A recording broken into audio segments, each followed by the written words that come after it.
All right, it's full lane bowling week with iPad scoring in grades 3 through 5 this week. The kids will be taking turns bowling from the dot, which is down here on this end. They'll have 10 pins set up down at that end, and the scorekeeper will be in charge of marking down the number of pins that fell on the iPad. Now, to give you a little bit closer look of what that iPad app looks like, I usually keep it displayed up there, but it's easier to see here on camera. I list the positions on the when I'm teaching it so that the kids know the order of how to enter their names. Usually the kid that runs and grabs the scoreboard or the iPad first will type their name in first, and they think that they're going to be the first bowler, but that's not the case. If they're the scorer, they're actually the last bowler in our rotation. So the person who gets the ball is going to roll first.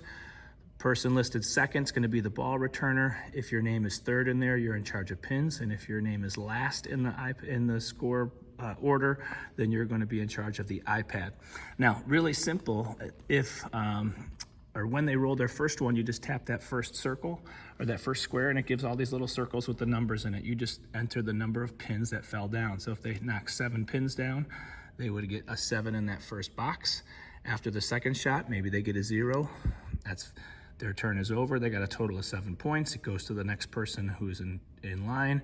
The ball returner would become the bowler now, and they keep track of their points. If they get a strike, it gives them a little celebration graphic up there, which is kind of cool.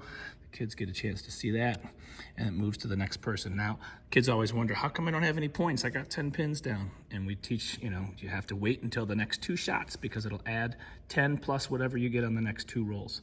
So in a half-hour class, we typically don't make it through 10 frames on the first day, but we will probably have some groups make it through 10 frames on the second day. First day just takes a little bit longer getting their names in and figuring out the order.